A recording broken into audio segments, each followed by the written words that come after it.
Perfeito. Peter, a aula é sua, fica à vontade. Já te falei agora há pouco, quando estávamos só nós dois, é uma satisfação ter você contribuindo aqui de forma voluntária, né, com esse projeto, para a gente poder pegar um pouquinho da noite aqui, trocar umas ideias. Eu sei que você é um cara, se apresente aí para todo mundo, né, quem não te conhece, mas para mim aqui é uma grande satisfação ter você, um especialista no tema aqui, contribuindo, cara. Então, fica à vontade. Poxa, obrigado, Yuri. De novo te agradeço e, como eu sempre digo, pode contar comigo aí para o que precisar. Marca e depois me avisa. E se não der certo, né, a gente tenta remarcar, né? Você pode sempre contar comigo e a honra é minha aqui poder fazer parte do grupo. Até te parabenizo mais uma vez aí, né, pelo grupo que a gente está participando aí, né, no WhatsApp. Enfim, é um trabalho muito interessante, cara. Acho que a gente tem uma troca de experiência bem bacana lá, né? É muito válido. Beleza.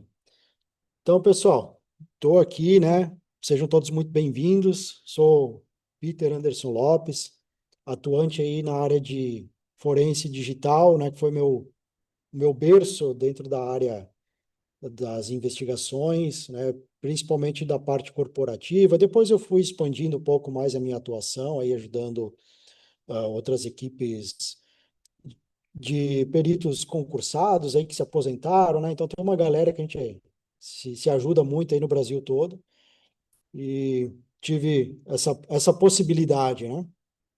Então minhas especializações principais aí, né, são o, o que envolve a parte de segurança da informação, aí abrangendo toda a parte de conduta humana, e eu vou passar um pouco o currículo aqui, ó, para ficar até mais fácil, né? Para a gente visualizar, né? Então, tem diversas áreas aqui que todas acabam convergendo, né? E tanto para a parte de segurança, investigação e comportamento humano de alguma forma, né? E tem muito da parte de entrevista, né? Coleta de informação, inteligência humana, né? Como o MINT, né? O OSINT para coletar informações também. Tem algumas pós-graduações aqui que eu deixei destacado. Vocês podem ver que eu acabo transitando em algumas áreas aqui, né? Até farmacologia clínica, que eu fiz, foi uma das últimas que eu peguei aqui de especialização, que eu vi muitas coisas interessantes, né? Que eu achei que, a partir desse momento, entendendo, né, os receptores de nicotina que me ajudariam a entender lá um comportamento mais específico, e eu vi que cada vez que eu estudo, eu fico com mais dúvidas. E aí o meu propósito hoje, né, além de falar aqui sobre a personalidade, a credibilidade nas entrevistas investigativas, é colocar essas dúvidas também, né, em vocês aí, né? Então, eu peço a todos que interajam aqui, né? Se vocês tiverem qualquer intervenção, pode só sinalizar, eu vou tentar acompanhar aqui na lateral. Ah, coloque no chat aí, né, alguma dúvida, alguma contribuição, e a gente vai tentando construir o conhecimento aqui, né? Eu estava mostrando aqui, né? Eu acho que não estavam todas as pessoas ainda. Os dois livros que eu escrevi, que tem uma abordagem, né, sobre a conduta humana. Esse aqui da esquerda, então, ele é voltado para o entendimento da tríade sombria da personalidade, né, que a gente fala de psicopatia, maquiavelismo e o narcisismo. Eu abordo aqui até como eu costumo fazer algumas inferências, né? Eu trago aqui como que eu costumo observar comportamentos e para poder fazer as minhas análises e como que a gente pode utilizar no âmbito criminal, né? Ou para a conduta aí de um parceiro de vida, né? Enfim, tentar entender um pouco mais as pessoas de uma forma geral, né? As pessoas que nos cercam. E já esse aqui, que é o Quem é Você, né? A neurociência por trás da personalidade, ele tem uma base biológica bastante forte aqui, né? Então eu trago muito sobre neurociências, neurotransmissores, tudo que está envolvido aí com base no comportamento, né? Então, só para diferenciar um pouquinho, conduta e comportamento, né? O comportamento a gente vê de uma forma ampla do ser humano, então, desde suas raízes biológicas até o entorno, e a conduta a gente costuma entender como algo que fica mais externalizado, né? A forma como você venha expressar mais a sua personalidade nos ambientes, né? E como você percebe o mundo de certa forma. Enquanto o comportamento também tem muito a ver até com o que você costuma consumir, ah, enfim, que possa envolver alimentações, e entre outros pontos aí, mas que tem uma raiz biológica bastante forte, né? Então, é o tema mais amplo dentro do ser humano, né? Beleza? Então, são livros aí que resolvi fazer um compilado daquilo que eu já vinha estudando há mais de uma década, né? E tentando centralizar aí o conhecimento, né? Para ter uma base mais sólida para pesquisa, e acabou saindo dois livros, né? E vai sair um terceiro se eu conseguir o tempo suficiente para escrever e pesquisar também nos próximos meses aí. Perfeito? Então, pessoal, aqui para o tema de hoje, né, eu procurei seguir uma linha de raciocínio com base em um livro que é muito interessante, que é o do Dan Ariely, né, A Honesta Verdade, a mais pura verdade sobre a mentira, né? Eu não lembro exatamente o título, o título é um pouco extenso, né? É ruim de lembrar de cabeça, assim. Mas é um livro que já é a terceira vez que eu leio ele. Eu uso bastante como uma referência, né, para laudos, pareceres, manifestações. E essa última vez que eu li ele, eu percebi algumas coisas que tinham passado assim batido, né, nas outras leituras. E eu fiz uma leitura com um certo cuidado maior, né, com rigor maior.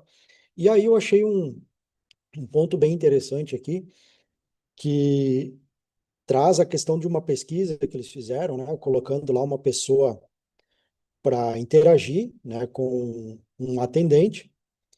E esse atendente, né, nessa questão aqui do contexto interpessoal, né, o atendente ele estava ouvindo o que o cliente precisava e ele parou para atender uma ligação, né? Ele atendeu a ligação como se não existisse alguém na frente dele, né? Desligou o telefone e continuou como se nada tivesse acontecido, sem pedir desculpas, né? Sem tocar no assunto aí de por que parou de conversar, enfim. E nessa pesquisa, algumas coisas bem interessantes acabaram surgindo, né? Como, por exemplo, a forma como as pessoas, como nós, né, observamos aquilo que não é de fato muito congruente ou que talvez seja percebido por nós como um contexto amigável, uma conduta amigável de alguém que está ali para conversar, para interagir, como ocorre também nas entrevistas, né?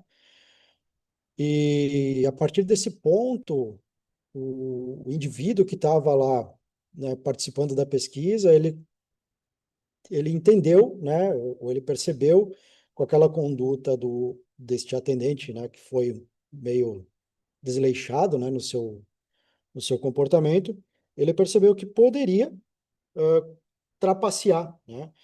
E foi um tipo de trapaça que ocorre muito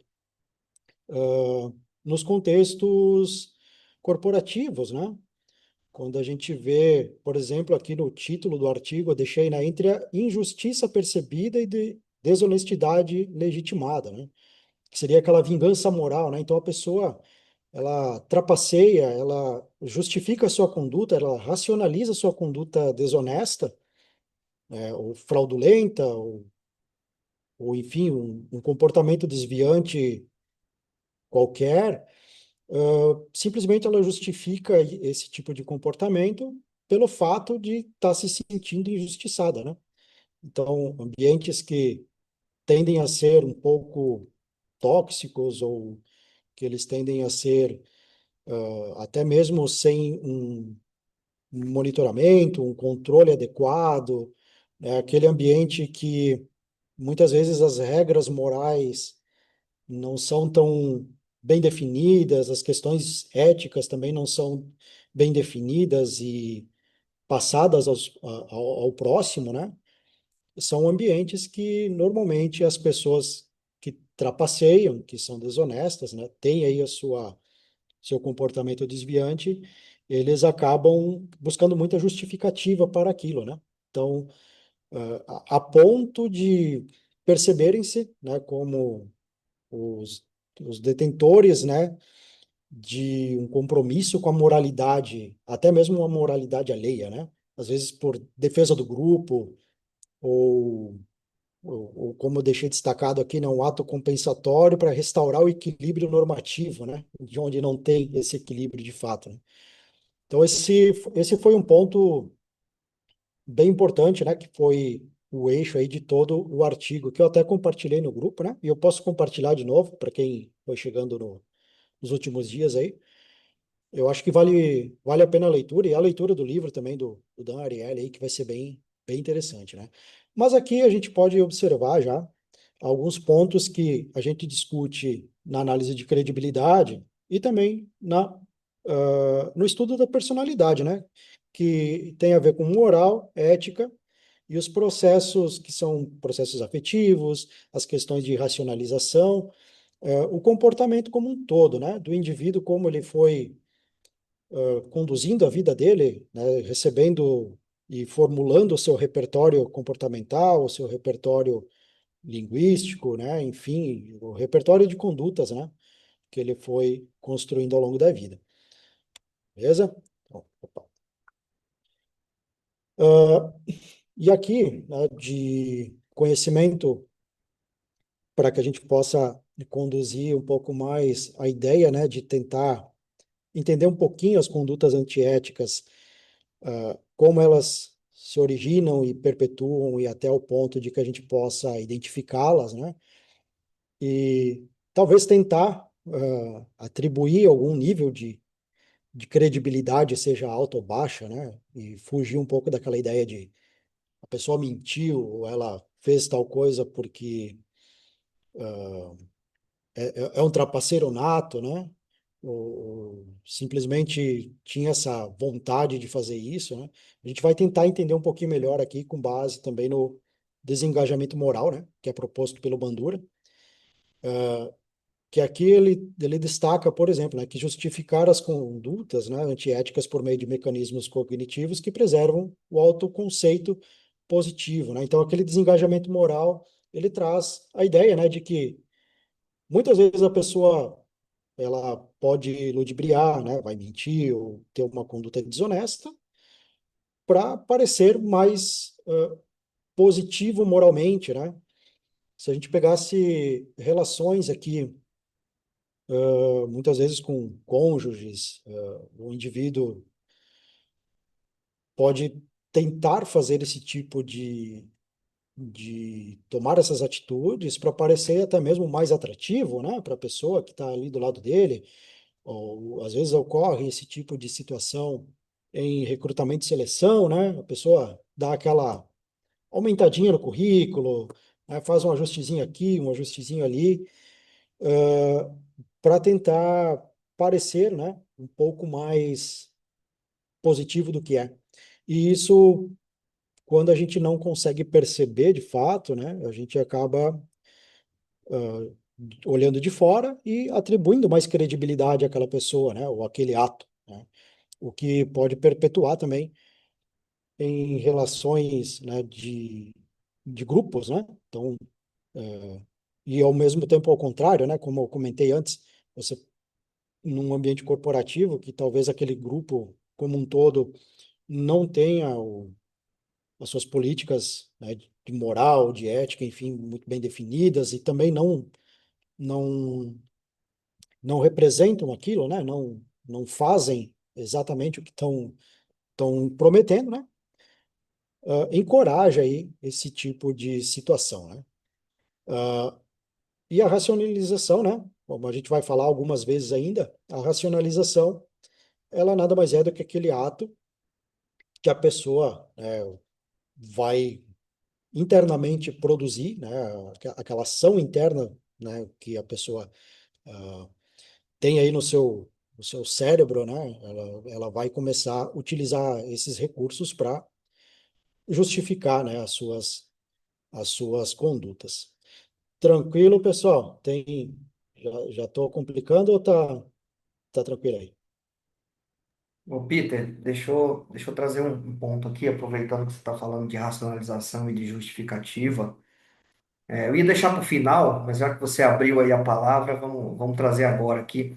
O ponto aqui que você fala, né, me chama muita atenção, por quê, né? Porque principalmente em entrevistas, muitas das vezes nas entrevistas, o fraudador ou talvez o assediador, ele tenta se justificar de alguma forma no sentido de que aquilo tenha um acalento para ele, né? De que faça, Hum, que acaba sendo bom para ele, que ele se sinta bem, mesmo ele sabendo que talvez é uma conduta errada, né?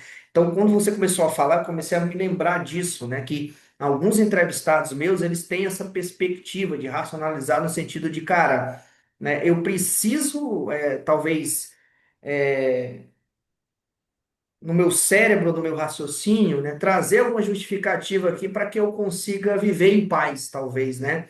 E aí eu acho que vai muito na linha do teu estudo, né, do teu raciocínio aí também. exatamente, né? Essa função, como destacado aqui, né, seria algo, a função simbólica da vingança moral, né? Ou seja, restaurar a injustiça, né? O restaurador da justiça percebida, né? Aquela injustiça que a pessoa pode achar, né, que teve, ah, ou que realmente ocorreu, né? Mas é aquela questão, né, de se não é o correto, né? Então temos um problema, né? Então, essa racionalização ela é bastante e, presente, né? Enfim, aí ela vai de encontro também com outro tópico que a gente vai ver, né? Que é sobre o locus de controle, né? O locus de controle, nós temos ah, estudos aí, né? Que destacam dois locus de controle, né? O interno e o externo. Normalmente, pessoas que têm locus de controle interno, elas trazem para si, né? A, muitas vezes a responsabilidade, enfim, elas entendem como sendo algo que faz parte da responsabilidade delas, né? Sair daquele contexto, enfim, né? E já pessoas que tendem a ter o locus de controle externo são aquelas que costumam atribuir ao outro, né? Muitas vezes, nesses contextos, o seu fracasso, né? Então, também faz parte da racionalização, mas é um ponto que também é bastante latente, né? E isso é legal da gente conseguir entender e perceber, porque quando a gente está fazendo entrevistas, né, que a gente consegue muitas vezes coletar informações antes, né, sobre a conduta da pessoa, né? Então, são pontos que eles já podem ser utilizados como uma inferência, né? Então, é algo que, quando você vai fazer a abordagem do assunto, há uma tendência de que aquela pessoa traga isso, né? Que ela externalize isso, de certa forma. Mesmo que ela fique naquela, com aquela vontade, muitas vezes, de não fazer, tenta manipular o seu comportamento, né? De alguma maneira, são coisas que, biologicamente, né? É entendido como hábito ainda para o cérebro da pessoa, né? Eu não vou falar necessariamente a região ali do cérebro em si, mas é algo que é hábito, né? E quando a gente entende que esse hábito ele está enraizado aqui, né? No nosso biológico mesmo, ele vai aparecer. Mais tarde ou mais cedo ele vai aparecer. Então, quando a gente consegue, ah, com meio de uma coleta prévia de informação, ter essas ideias, né? É interessante porque a gente tem uma noção daquilo que talvez possa ser esperado, né? E aí, um ponto interessante, né, é que se a gente pensasse na credibilidade, né, o indivíduo ele pode construir muitas vezes uma impressão, né, ele tenta passar uma impressão que já não vai condizer tanto com o comportamento, com a situação em si, né, e aí você consegue dessa forma, né, ter algumas ideias, né, do nível de credibilidade que aquilo pode te passar, né. Ele tenta ser tão honesto muitas vezes e credível e racionalizar aquelas ações para parecer um justiceiro, um ético, uma pessoa que muitas vezes está na posição de vítima, e ele acaba transparecendo justamente o contrário, né? Perfeito? Então aqui eu pulei um pouquinho o assunto, né? Mas na verdade eu adiantei um pouquinho o assunto. Mas voltando um pouco para a parte de moral aqui, né? Eu deixei também separado um ponto aqui sobre a cognição moral, que ela opera aqui, né, de maneira dinâmica, então ajustando os julgamentos éticos em função do contexto social e emocional. E algumas pesquisas, né, elas indicam que decisões morais, elas não se baseiam apenas em princípios abstratos internalizados, mas também em avaliações situacionais, afetivas e utilitárias, né? Então, é muito do contexto do que às vezes a pessoa está vivendo, né, aquele momento específico, o quanto ela se engaja com o local, né? Se a gente pensar numa empresa, quanto que ela tem afeto por aquilo, né? Ou afeto pelo grupo, né? Às vezes a pessoa comete um desvio moral aí em benefício do grupo. As pesquisas, elas apontam, por exemplo, né, que pessoas que são desonestas, né, têm condutas de trapaça, para benefício próprio, tem um certo percentual aí, em torno de 20 a 25%, né? E esse percentual de trapaça, ele pode aumentar quando é a favor do grupo. E justamente pelo fato de ser a favor do grupo, ser um fato que pode ser mais, ter uma racionalização talvez mais aceita, né? Onde a pessoa, ao explicar aquilo que fez, pode parecer alguém estilo Robin Hood, né? Eu fiz isso pelo bem de tal pessoa, eu peguei esse dinheiro aqui para entregar ali, enfim. Veja só, eu só fui um agente aqui no meio, né, de todo esse conglomerado de problemas, né? Ah, então, isso aqui é uma das respostas, né, afetivas que a gente tem e também situacionais, né? E, obviamente, utilitárias aqui, que tem mais a ver também com as questões de financeiras, né, monetárias, enfim, utilitarismo de um modo geral, né? Beleza? E Ô esse Peter, processo, oi? desculpa até te interromper. O que você estava falando do Robin Hood, eu me lembrei de um caso que eu tratei recente agora. Um das pessoas que eu entrevistei, junto com uma colega, ele pegava material de uma embarcação, alimentos, tá? Insumos de comida, essas coisas, que era embarcado.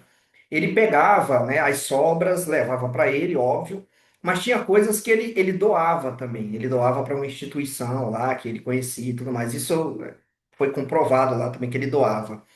E aí ele trazia essa justificativa, né?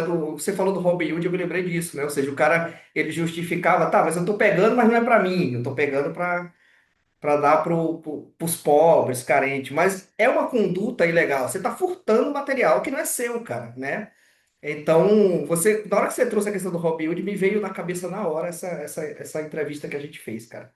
Ah, perfeito. E sabe que,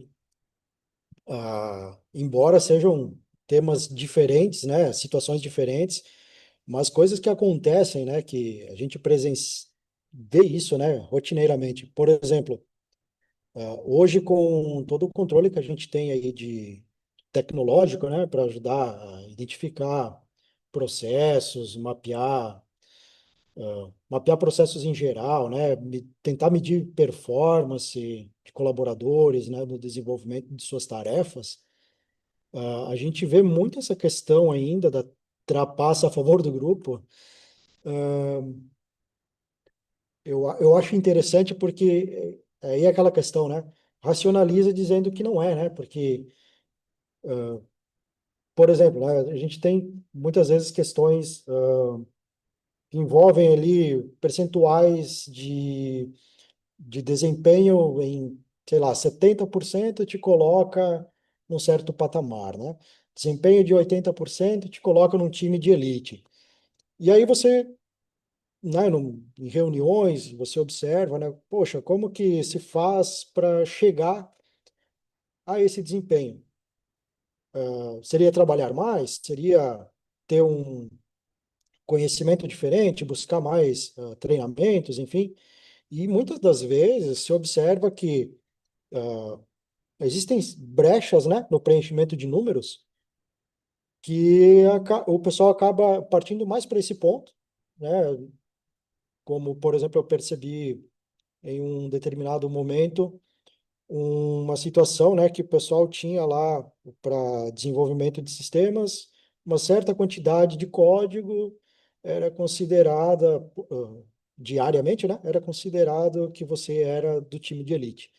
Passando dessa quantidade, então, você cairia um pouco no ranking, porque, obviamente, você fez mais coisas e isso seria percebido como alguém que depende de mais, né, linhas de código, né, enfim, para demonstrar o trabalho, né, não conseguiu ter um poder de sintetizar e abstrair melhor a parte técnica. O que que o pessoal estava fazendo para se enquadrar neste cenário, né? Tentando reduzir a quantidade de entregas, mensurando a quantidade de linhas que entregava naquele momento. Aí então a pessoa fazia mais entregas dividindo, né? Dividindo, o famoso dividir para conquistar, né?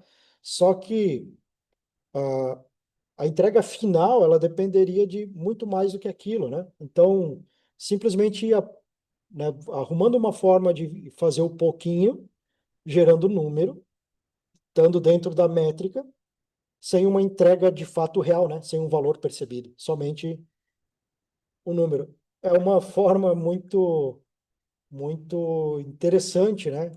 E, e isso, por mais que pareça ser uma coisa inofensiva, não está lidando com o dinheiro de alguém, não está pegando dinheiro do caixa e fazendo outras coisas, né? Sei lá, desviando, enfim.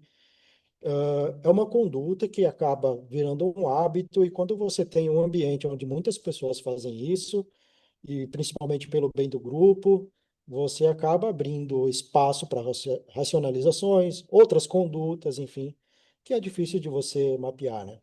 Então, esse é um dos problemas, né? Tranquilo? Então, aqui falando um pouquinho sobre a impressão, né? Nós já vamos chegar na parte de personalidade aí, mas é só para a gente ver, né, um pouco dessa construção que eu falei, né? Essa criação de repertório, né? Qual é o repertório moral? Como que a gente percebe isso no dia a dia, né? Ah, a gente sempre tem aquela ideia de, poxa, eu vou fazer uma análise de credibilidade aqui, vou pegar um depoimento, vou pegar um protocolo, um metaprotocolo, eu vou colocar ali tudo dentro daquele balaiozinho, eu vou sacudir, vai sair um número e a pessoa tem uma credibilidade maior ou menor. Não, sabe, não é só isso, né? Então, o que eu quero trazer aqui são esses pontos, né, de construção do comportamento em si, né, da conduta do indivíduo, para que a gente entenda, né, o repertório onde que aquilo chegou. Da parte de impressão aqui, eu deixei um videozinho que eu achei interessante, porque ele me lembrou da Power Pose, né, do Super-Homem.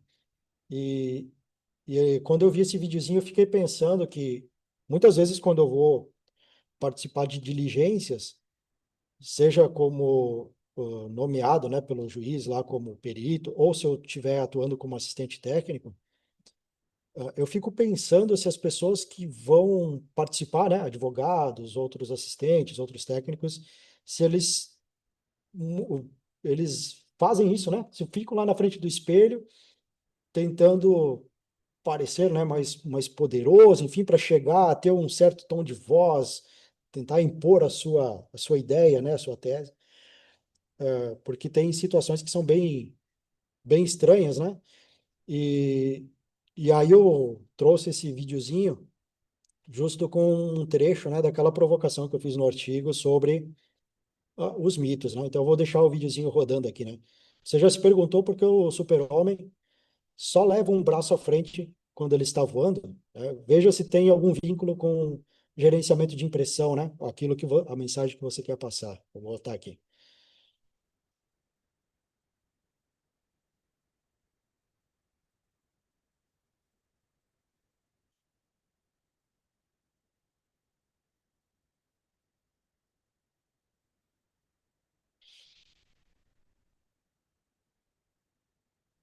E, e aí, né, quando eu vi isso aí, fiquei pensando, realmente, cara, quando a gente está muitas vezes tentando mostrar o externo, né, a conduta, como eu falei já mais no início, você quer mostrar algo para muitas vezes estar num patamar acima, né, ter uma demonstração de poder, mas às vezes o que está por trás de tudo aquilo, cara, é uma base bastante fraca, né?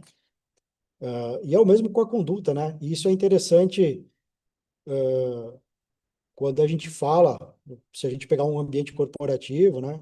Tem muitas empresas que colocam lá, né? A gente tem ESG, faz um monte de palestras, tem semana de CIPA, faz um monte de coisas, né? Coloca no portal, publica né, em artigos, em blogs, nas redes sociais, faz um monte de coisa. Mas quando você vai ver por trás daquilo, é só um monte de coisas que foi para parecer mais credível, foi para parecer mais honesto, foi para parecer que poderia ser mais moral, né? Eu sou mais moral do que o outro indivíduo, né? Isso aí. Por isso que agora ele tem cinto. Perfeito, né?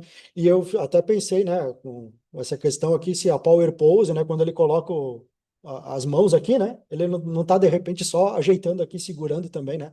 Tentando prender para não escapar. E aqui, né, eu deixei alguns pontos, né, sobre essa parte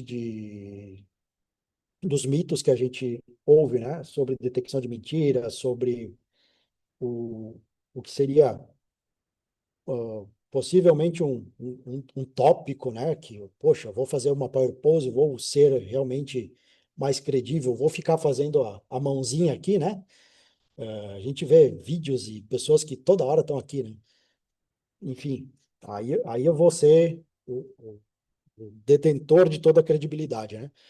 Então, aqui Matsumoto, né, em 2013, eles, e, e Wang, né, eu acho que é assim que pronuncia, fizeram uma, um compilado aqui, né, que gerou um livro bastante interessante, que é um livro sobre comunicação não verbal e tem envolvimento com cultura, né? Então, eles relatam aqui que há uma distinção essencial entre os sinais biologicamente inatos e os socialmente adquiridos, né? Aquilo que eu comentei mais no início, que está intrinsecamente ligado à nossa biologia, e ao que a gente vai criando de repertório ao longo do tempo, né? E aí é o mesmo se refere muitas vezes às expressões universais, principalmente quando a gente fala de microexpressões faciais, enfim, né? Tem muito estudo em cima disso, que algo que é vinculado ao límbico, né? Quando a segunda parte ela é vinculada à gama de comportamentos não verbais que são aprendidos. Então, biologicamente inato, né? Então, aquilo que a gente pode perceber muitas vezes que a gente chama da incongruência, né? Entre uma expressão que a pessoa tenta conter com aquilo que ela está dizendo, com a impressão que ela está querendo passar, né? Aqui a gente não vê o rosto do super-homem, né? Mas talvez no momento que ele está com o bracinho aqui para frente, puxando a cueca para cima, né? Ele esteja com uma microexpressão de medo, né? Enfim, não sei, né? Ou pode ter uma microexpressão aí de susto, né? Enfim. E De Paulo, na sequência aqui, que também deixei um outro ponto, né? Eles fizeram muitas outras pesquisas aqui, e o experimento deles, né? Envolveu 100 estudos, foi bastante abrangente, né? Que eles trouxeram a ideia, né, de que os resultados, né, mostraram que evitar o olhar, né, não é um preditor confiável de mentira. Coisas que a gente também observa em manuais. Eu peguei alguns, né, de treinamento aí que eu vi que o pessoal estava fazendo. E realmente tem isso, né? O Yuri, eu acho que já fez treinamentos que provavelmente dizia, né? Poxa, observa esse tipo de situação, né? Mas não é. Isso também é um fator que, ligando, né, ao repertório do indivíduo, é algo que ele vai aprendendo ao longo da vida, né? Que talvez, se eu manter aqui o olhar, né, eu vou ser mais credível. E aqui eles trouxeram a ideia de que realmente é o contrário, né? Hoje a gente já sabe que indivíduos que tendem a dissimular mais, né, eles já têm essa ideia de tentar manter já esse contato visual para parecer mais credível, né? Tranquilo? Isso aqui pode parecer até provocação em algumas situações, né? Gera desconforto no entrevistador, por exemplo, quando o entrevistador está lá observando. O entrevistador que faz isso também pode gerar desconforto, ansiedade, enfim, no seu entrevistado, né? Beleza? Pessoal, até aí tranquilo? Tranquilo, Boa. Pedro. Beleza.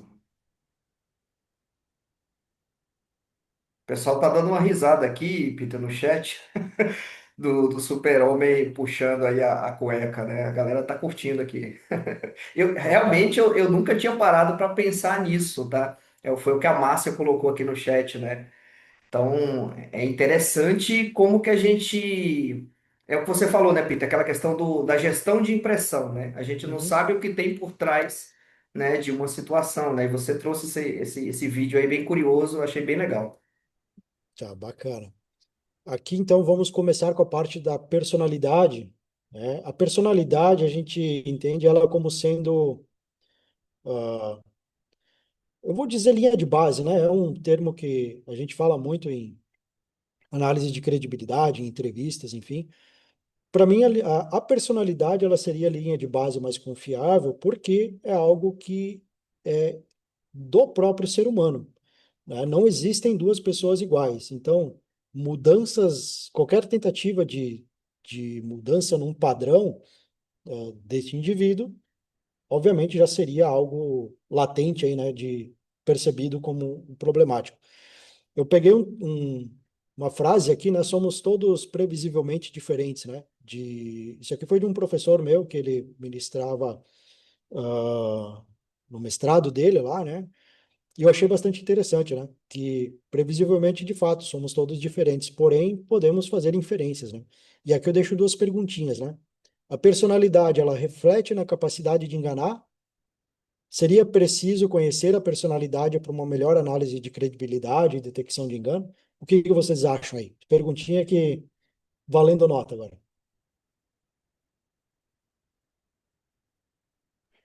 Eu não vou falar dessa vez, não. Vamos lá, pessoal. Quem quiser falar no chat Bora aqui, aí. abrir o microfone, vamos lá, participem aqui. O que é que vocês acham?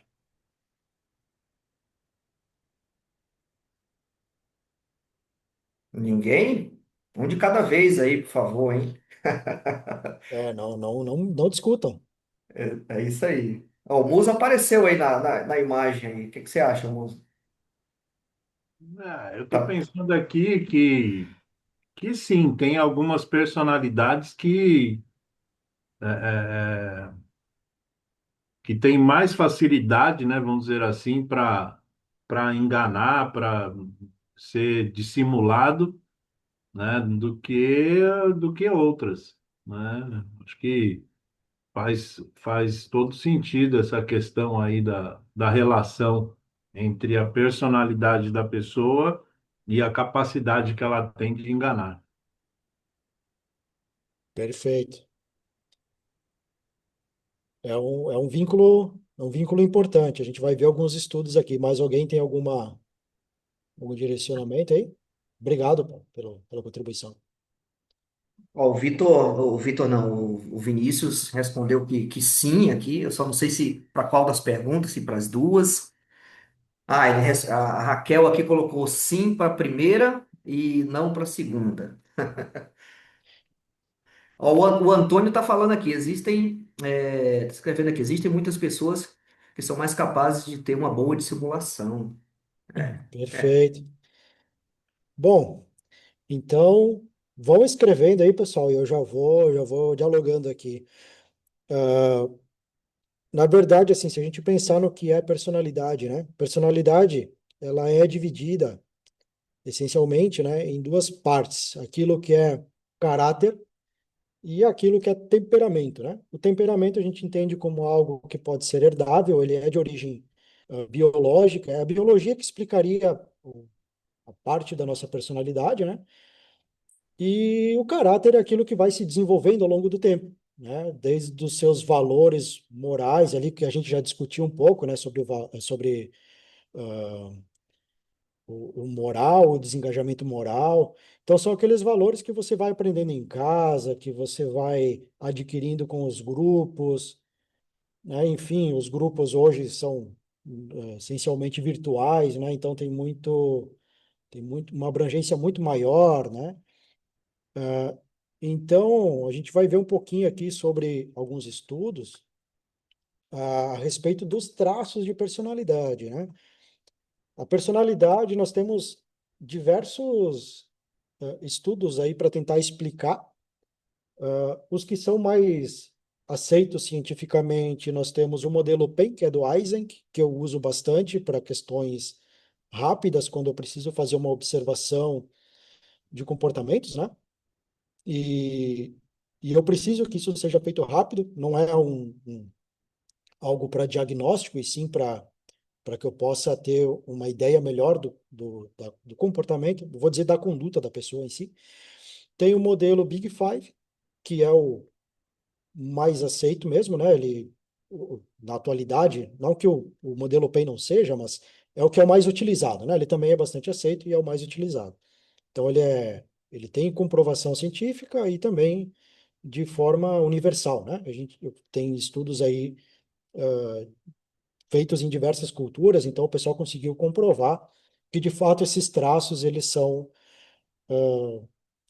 vamos dizer assim, não são mutáveis de acordo com o local, né? E também tem o Exaco, que é uma extensão do Big Five. Ele tem um traço a mais, né? Que seria o traço que fala de humildade, humanidade, né? Enfim, que ele está bastante atrelado também à conduta da parte de ser enganoso ou não ser enganoso. Então, aqui, se a gente olha para a questão de personalidade, né? A gente tem os métodos para fazer as inferências. Então, o Big Five, o modelo PEN, o modelo Exaco, cada um deles vai ter um conjunto de traços, né? O modelo PEN tem 3 traços, o Big Five tem 5, né? E o Exaco tem 6. Mas o conjunto de combinação desses traços vai trazer para nós uma ideia maior, né? E essa ideia maior que normalmente é destacada aí em manual diagnóstico, por exemplo, lá como DSM-5, tá? Então, assim, personalidade todos nós temos, porque nós temos o comportamento, temos os nossos aprendizados, o nosso repertório, enfim. Algumas pessoas vão ter algo que a gente chama de transtorno de personalidade, então ela vai ter algumas características que vai destacar algo que pode não ser muito bem, vamos dizer assim, muito bem, neurotipicamente, né? Congruente com o comportamento geral, né?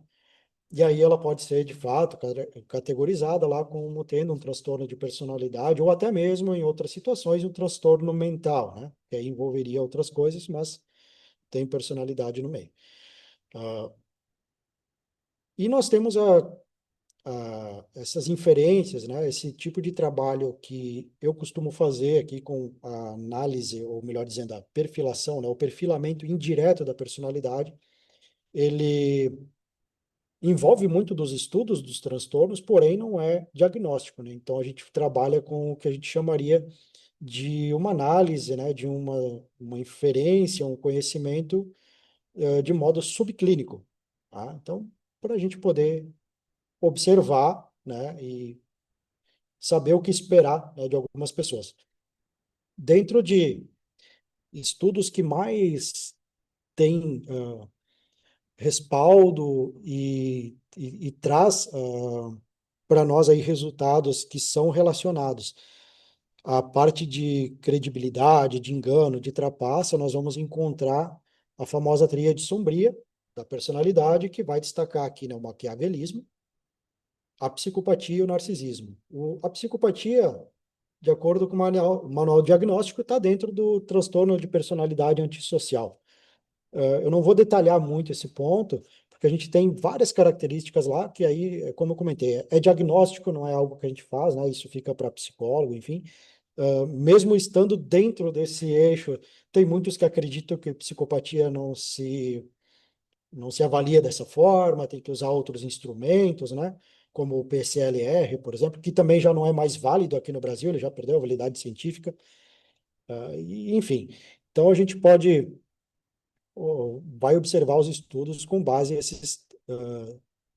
nesses três grupos, vamos dizer assim, com características de personalidade mais distintas. Os três envolvem, basicamente, dentro de suas características, o engano. Então, o maquiavelismo, ele essencialmente tem uma ideia de ser mais enganoso, né? A mentira faz uma boa parte, né, do seu conjunto. A psicopatia também tem o engano, também tem a trapaça, enfim, como um mecanismo, até mesmo depois para justificar, a pessoa usa desses recursos para fazer a expressão da sua personalidade de outra forma. E o narcisismo que é extremamente comum a gente ouvir falar hoje em redes sociais, né, que virou uma febre, né? Tem até música aí do narcisismo, né, se eu não estou enganado, que ele também traz muitas questões nesse sentido, né, principalmente que envolve aí comportamentos ah, como gaslighting, né? Enfim, você utiliza desses recursos aí para benefício próprio, né? Recursos de engano, enfim. Beleza? Então vamos lá ao que já foi encontrado. A mentira aqui, né? Os estudos que apontaram algo relacionado, por exemplo, à amabilidade, à abertura à experiência, né?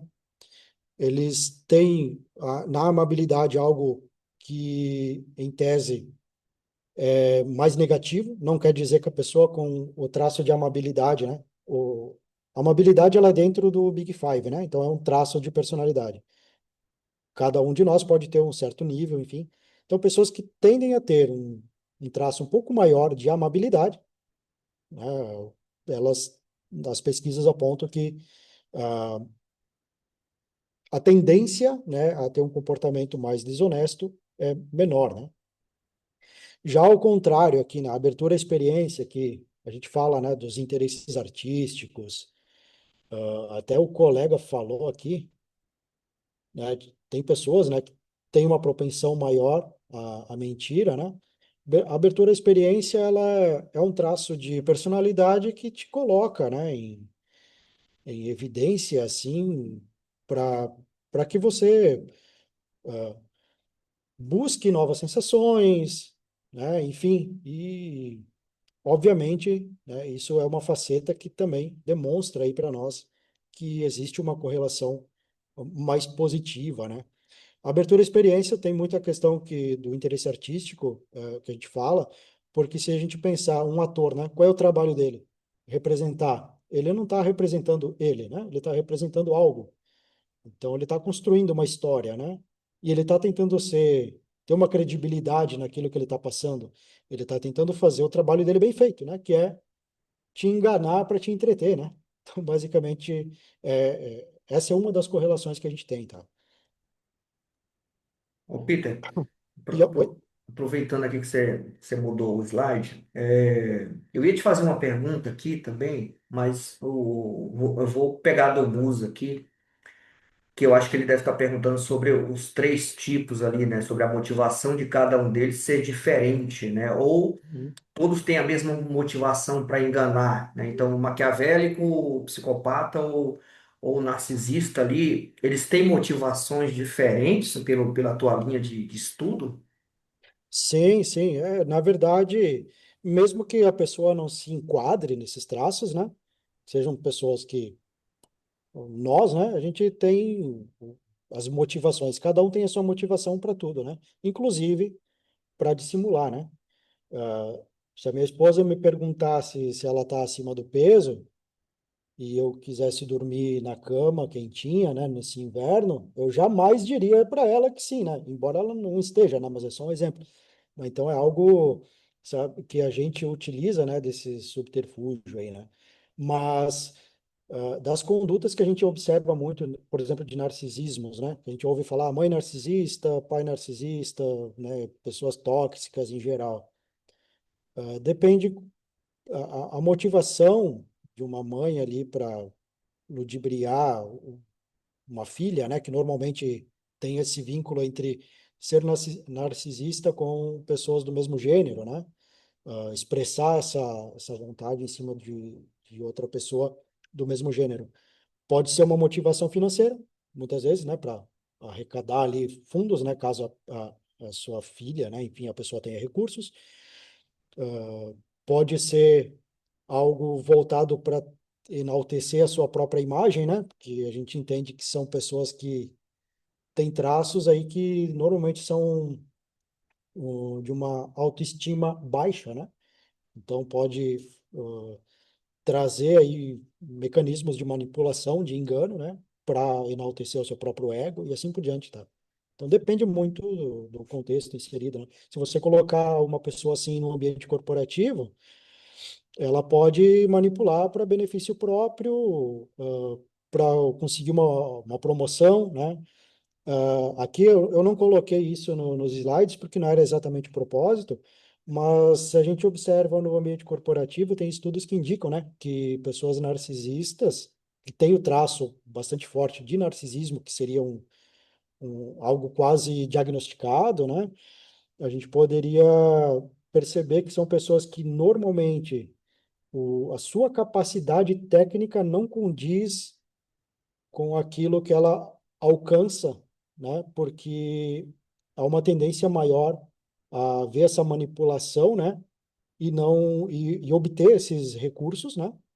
Obter essas promoções, enfim, ter o seu ganho maior com base em algo que não é sustentado, né? Com base que você não vai sustentar por muito tempo, né? Que é uma mentira, um engano, e não pela capacidade real, né? Então vai meio que a pessoa que, né, vai. Não estou dizendo que todo mundo que cola na prova é assim, né? Mas é aquela pessoa que vai meio que sugando aqui uma coisa de um colega, uma ideia, né? Vai sendo, usando as pessoas como escada, né? Por assim dizer. Então, seria o termo mais comum que a gente utiliza corriqueiramente, né? Perfeito. Paulo, você quer falar? Fica à vontade aí, leva a tua mão. Não, ia pegar o gancho na fala do Peter, que eu fiz essa pergunta justamente para talvez dar a gente ter uma ajuda, né, um parâmetro quando a gente estiver fazendo algum trabalho, porque, por exemplo, quando você vai ver a questão de furto, né, tem pessoas que furtam por um ímpeto, sei lá, até psicológico, né? Uma coisa meio que como se fosse um vício, né? Então, não é para um benefício, não é para um ganho, é simplesmente uma satisfação pessoal, né? Vamos dizer assim.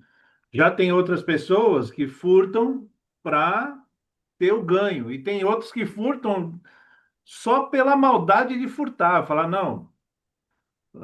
O Yuri não pode ter o que eu não tenho, então eu vou tirar dele, que assim ele não tem, né?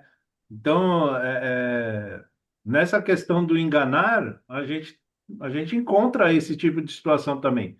Tem pessoas que enganam simplesmente pela satisfação própria de chegar em casa depois e ficar só pensando, enganei o fulano, né?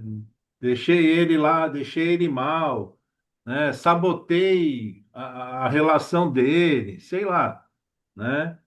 Tem a, a questão de você enganar para ter um proveito ou fazer a escada, né? Como você bem colocou. Então, é esse tipo de correlação que eu cheguei a perguntar se existe, né? Tipo, se um deles faz mais para a satisfação própria, outro faz mais para a questão de ganho, né? Eu acho que quando a gente está desenvolvendo o trabalho, ele acaba acaba entendendo essa motivação, acaba ajudando a gente a desenvolver ou destrinchar melhor aí a atividade, né, que a pessoa esteja fazendo de errado. Ah, legal, muito boa a observação. E até de acordo com o que você ah, comentou também, né? Às vezes para o engano para prejudicar o outro, né? E isso tem sim bastante está bastante enraizado no naquele que seria o maquiavélico, né? Que ele é um indivíduo que o propósito dele pode ser sim subir, né? Uma carreira, enfim, se a gente olhar para esse lado. Ah, pode ser algo que talvez nem seja o ponto principal dele, mas ele pode chegar lá, né, por meio do engano. Porém, a conduta dele em geral, né, é de ferir mesmo, né, o propósito dele e sem culpa, né? Quando a gente olha para o narcisismo, por exemplo, a gente tem muita questão da sensibilidade emocional ou emocionalidade ou o traço de neuroticismo, né? Que aí você vê uma pessoa que pode ter sua emoção mais descontrolada, né? Que é aquele traço que está dentro do Big Five. E quando a gente fala do psicopata ele pode apresentar, inclusive, as duas coisas, né? Ou ele ter uma conduta mais estável do ponto de vista de controlar os seus impulsos, porém fazer aquilo que ele quer fazer, né?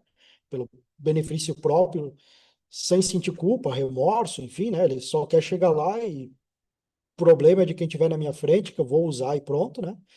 E tem aquele que talvez experimente não sensação de culpa, né? Mas ele pode demonstrar algum tipo mais de nervosismo, aí ser uma pessoa mais explosiva, né? Ter os seus impulsos mais à flor da pele, né? Alguém mais agressivo, né? Então, mas e o engano ele vai usar, obviamente, né? Para benefício próprio também, né? Sempre para esse objetivo, né? Bom, A gente olha em contexto geral, né? uhum. O maquiavelismo, o estudo dele, né, traz muito das questões de grupos políticos, né? Principalmente nesse cenário que a gente acaba vendo muito, né?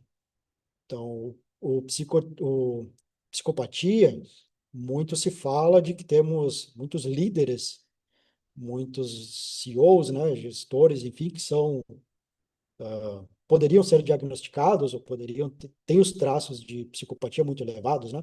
Porque eles vão para cima, eles querem lucro, eles querem o resultado e eles vão contratar lá a pessoa por se não precisar pagar, né? Se for um trabalho escravo para eles não faz diferença, porque o objetivo deles é outro, né? Não estão muito preocupados aí com o restante, né?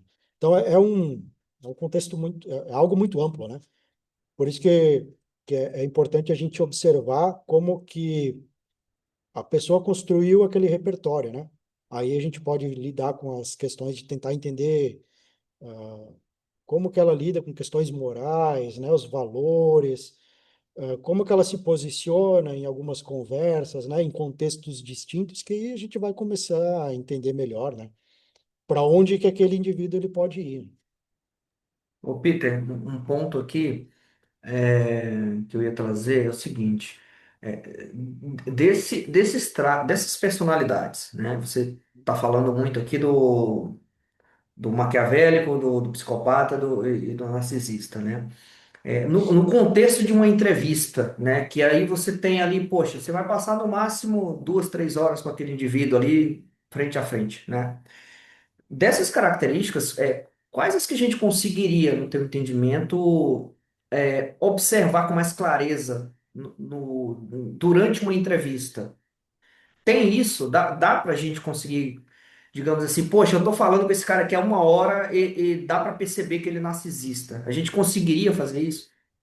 A gente pode observar algumas coisas, Yuri, como, por exemplo, o controle, né? A pessoa que quer tomar controle do local, né? Do ambiente, do horário. Aquela pessoa que vai ter entrevista e vai dizer, é, por exemplo, né? Ela pode chegar lá, olha, tô com pressa aqui, vai ser rápido esse negócio aí, né? Já aconteceu comigo algo parecido, tá? Chega a pessoa com, não sei, aí de novo, né? Não sei se treinou o power pose no espelho antes de ir para a entrevista, enfim, mas chega todo cheio de si, né? Com a sua superioridade e tomando controle do ambiente, sabe? Querendo dominar ali, ó, é isso aqui, eu vou responder isso aqui, eu vou te, né? Tá, terminou aqui, beleza, eu posso ir, né? Tô saindo. Então aí a gente começa a ver essas características de controle, elas são bem pronunciadas, né, em pessoas que tendem a ter os traços da psicopatia, né? Então, o narcisismo também a gente conseguiria observar algumas coisas, né? Como, vou trazer um exemplo simples, né? Obviamente que tem mais coisas do que isso, mas imagine uma situação onde a emocionalidade, né, a expressão da emoção da pessoa, ela começa a tomar um caminho do tipo, sou mais vítima, né, a gente vê muita racionalização, e o endereçamento daquela culpa para alguém, né? Então, o locus de controle externo, né? Então, aí são traços que a gente já começa a ligar aquela luzinha e dizer, opa, talvez exista alguma coisa aqui nesse sentido, né? E mais ou menos por aí, tá? Tem. Perfeito. Assim, eu até tinha anotado aqui, que eu ia te provocar depois sobre essa questão do locus de controle externo, e aproveitando que você trouxe essa abordagem novamente, por exemplo, né, quando a gente, geralmente, quando entrevistamos pessoas que são denunciadas, né, como assediadores, né, seja moralmente ou sexualmente, alguns, né, tentam transferir a responsabilidade para o outro, né, ou seja, se é um assédio sexual, não, a culpa é da mulher porque ela estava talvez com a roupa mais provocante, né? Uhum. Quando é uma questão moral, não, ele tem uma personalidade mais fraca, né, mais ingênua e por aí vai. Então, ele tenta de fato trazer uma justificativa colocando a culpa na outra pessoa. Isso daí entraria nessa questão do locus do controle externo, pelo que eu estou entendendo aqui da tua fala, ou não, né? Me explica melhor esse ponto aí. Ah, legal, legal. É uma questão muito boa, Yuri, porque sim, ele vai para esse direcionamento, porque o locus de controle ele não é que seja uma categoria, né, que você trata como um item da personalidade. Ele é algo que direciona comportamentos, né? Pessoas que vão trazer mais para si a responsabilidade, outras que vão delegar. E aí, se a gente pegar os traços aqui do. Vou pegar do Big Five, por exemplo, que ele trata lá de conscienciosidade, né, amabilidade, extroversão, neuroticismo, abertura a experiências, né? Uma pessoa, né, ao contrário do comportamento que você trouxe, né, uma pessoa que ela é mais responsável e ela tem uma visão mais de assumir os seus erros, né? Ela tende a ter locus de controle interno, mas se a gente olhar na personalidade, um dos traços que vai ser mais latente vai ser o da conscienciosidade. Ela é mais consciente, ela é mais responsável daquilo. Então você combina as coisas, né?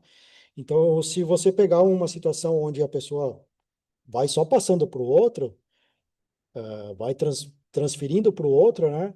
Ah, mas por que tá vestido desse jeito, né? Não queria, então, né? Porque tem toda aquela construção social, né, do repertório, enfim, mas é uma pessoa que foi desenvolvendo a sua personalidade, né, que enraizou nela, muitas vezes com baixa amabilidade, né, então ela não vai ter um respeito muito grande pelo outro, porque se você tem um respeito pelo outro indivíduo, obviamente você não vai ter uma conduta, né, imoral, né, baixa conscienciosidade também, obviamente, né, você também não tem uma responsabilidade muito grande, nem consigo próprio, né? Porque você está se colocando numa posição onde você pode, dependendo do nível de acesso ali, né, que você teve, você pode sair da empresa e ir direto, né, para uma celinha menor, né? Para uma salinha menor, tá?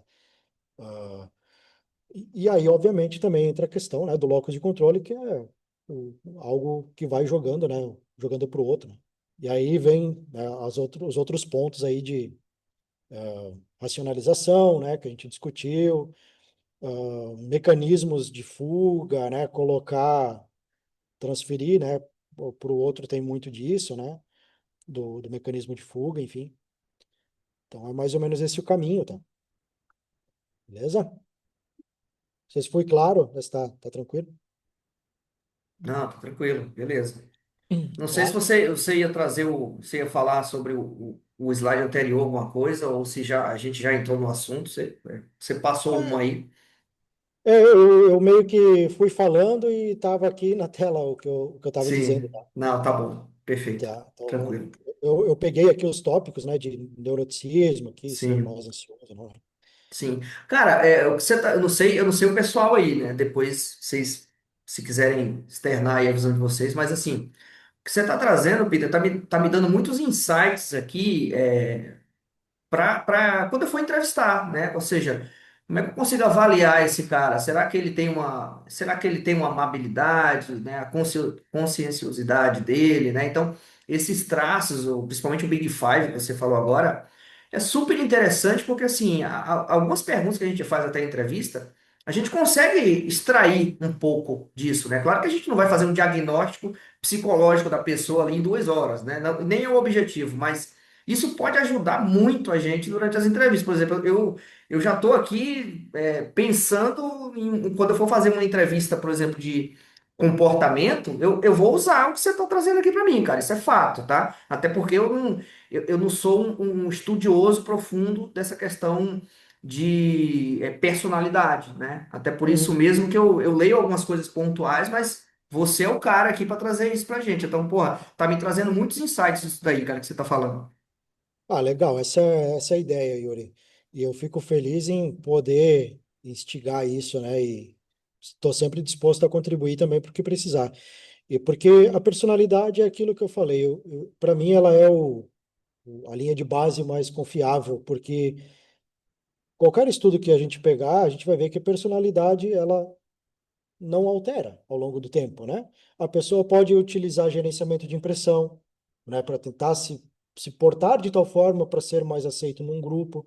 Só que isso também já diz sobre a personalidade da pessoa, então tem características ali, né, traços que vão dizer, ó, essa pessoa tem uma tendência maior a procurar grupos para se enquadrar em alguma coisa, né? É uma pessoa que talvez é mais isolada, talvez não vai procurar grupos, vai procurar outras coisas. Então isso tudo quando a gente consegue entender, de fato, ajuda muito nas entrevistas para fazer as perguntas, né? E, obviamente, para estabelecer o rapport, né? Quando você começa a entender um pouco melhor o outro, a gente consegue ter um rapport mais efetivo. Não vou dizer mais fácil, né? Mas que também seja até mais duradouro, né? Porque você já está num nível de, opa, pessoa ela tem aqui certos traços que a gente vai trabalhando dessa forma, né? Para mim é mais efetivo, mais eficiente do que outros estudos, né? Outras combinações que a gente vê que acabam sendo muito mais simplistas, né? Ajudam de início, né? Mas como que você mantém, né? Você talvez consiga rapidamente com as outras técnicas, mas e como que você vai manter aquilo, né?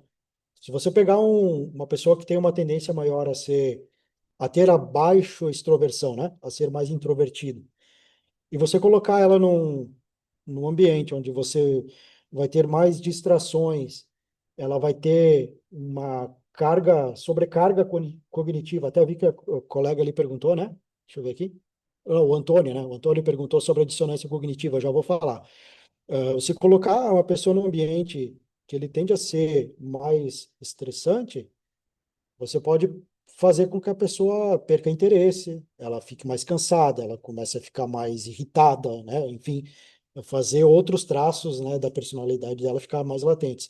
Se você colocar uma pessoa extrovertida num ambiente mais enérgico, né? E se você também for mais enérgico com a pessoa, entende? As coisas vão se encaixando melhor, né? Aqui do Exaco, né? Eu trouxe aqui a questão das pesquisas do fator H, né? Que seria a honestidade, humildade, que ele é um traço também da personalidade, que você consegue fazer inferências, né, na pessoa, que diz aqui que a pessoa ela tende a ser mais disposta a cooperar, né? E ela não emitir muitas informações, né? E também para não manipular as percepções, né? Então ela tende a ser alguém mais colaborativo, perdão, né? Se você tem um traço maior, pessoa mais cooperativa, né? Ela vai ser mais aberta, vai te entregar a informação, né? Um traço mais abaixo, obviamente você tem alguém aí com o contrário, né? Alguém que esconde, né? Aqui o locus de controle eu vou pular porque eu fui falando lá no começo, né? Eu me adiantei um pouquinho.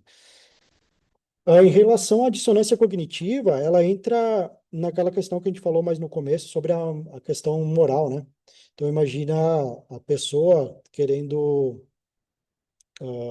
ela cometeu um ato, vai racionalizar aquele ato, mas ela sabe que está errado, né? Então imagina que tá no pensamento dela, ela fez aquilo, e aí o Yuri foi lá entrevistar, ela começou a racionalizar e aquilo ainda está na cabeça dela, né?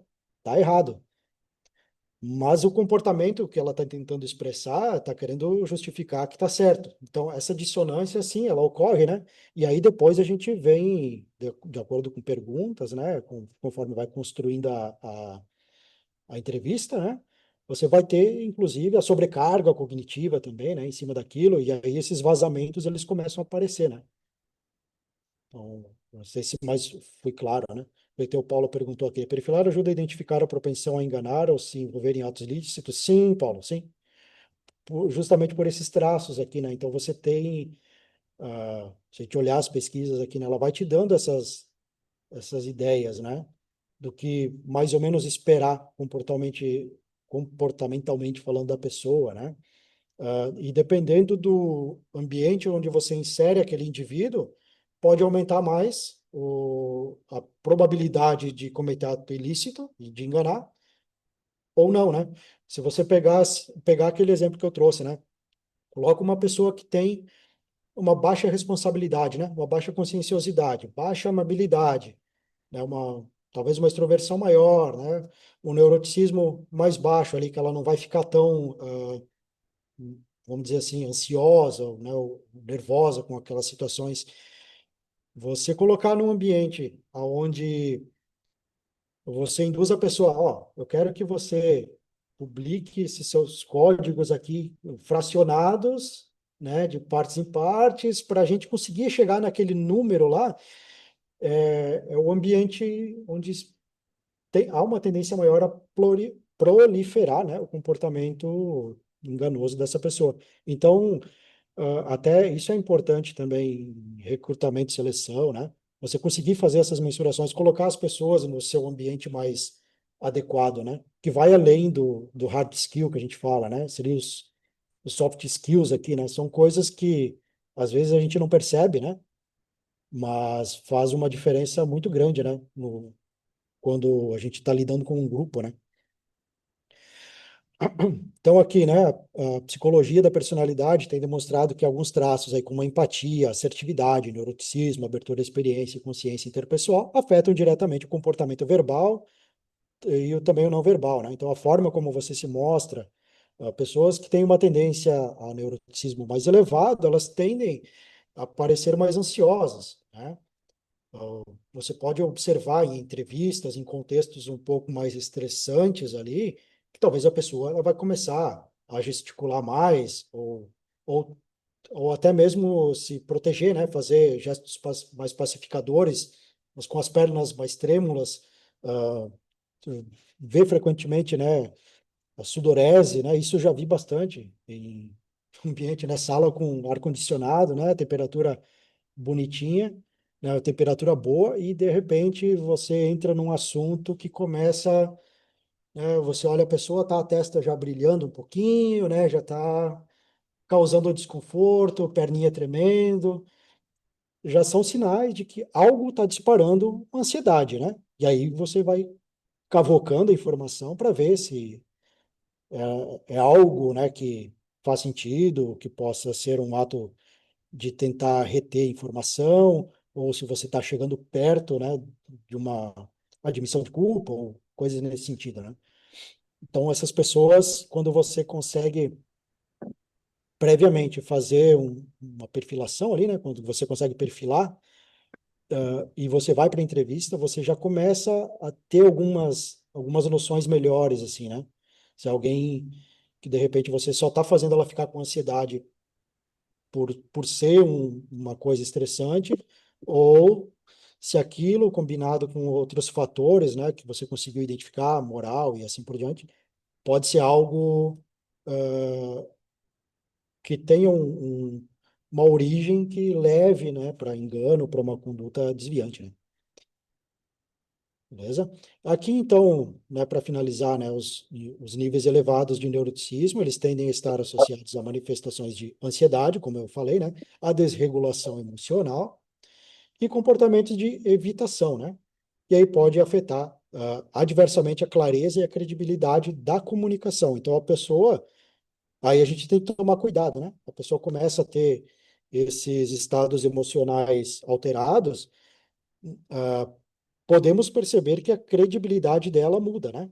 Pode apresentar uma baixa credibilidade. Não quer dizer que há um engano intencional, mas a credibilidade percebida, ela pode ser menor, né? E aí a gente complementa, e isso utilizando outras técnicas, como, por exemplo, verifiability approach, né? Pegar técnicas como o SU, né? Uso estratégico da evidência. E aí a gente vai fazendo essa caixinha, né? Pegando as ferramentas da nossa caixinha e montando melhor a amplificação da narrativa, talvez mudando um pouquinho as perguntas, né? Ô, Peter, você trouxe um ponto bem interessante, porque assim, você falou da caixinha, né? Realmente, assim, a ideia, né? A ideia nossa aqui, eu sempre falo isso quando eu tenho oportunidade, cara, é bom saber um pouco de tudo, porque a tua versatilidade durante uma entrevista, ela fica maior, né? E também a tua capacidade, né, de fazer uma análise mais justa, né, sobre o comportamento daquele indivíduo lá. Eu queria trazer um ponto que estava no slide anterior, mas não precisa voltar, é sobre a assertividade. Você ficou falando ali sobre a assertividade na hora que você trouxe o ponto. Em entrevistas, né, eu, por exemplo, e com certeza muita gente aqui, costuma associar a assertividade com alta credibilidade, né? Ou seja, a pessoa sendo assertiva, que estava lá no slide, a pessoa ser clara, objetiva, né? Então, é uma pessoa que ela, em tese, né, passa mais credibilidade, né? E aí está muito ligada à questão da extroversão, como estava lá no slide, né? Uhum. E aí o meu ponto é o seguinte, esse raciocínio, essa situação, ela pode ser falha, né? Por exemplo, pode ter um indivíduo que ele tem a extroversão, ele é assertivo, mas ele pode estar utilizando do engano para essa assertividade? Esse é o meu ponto. Muito boa questão.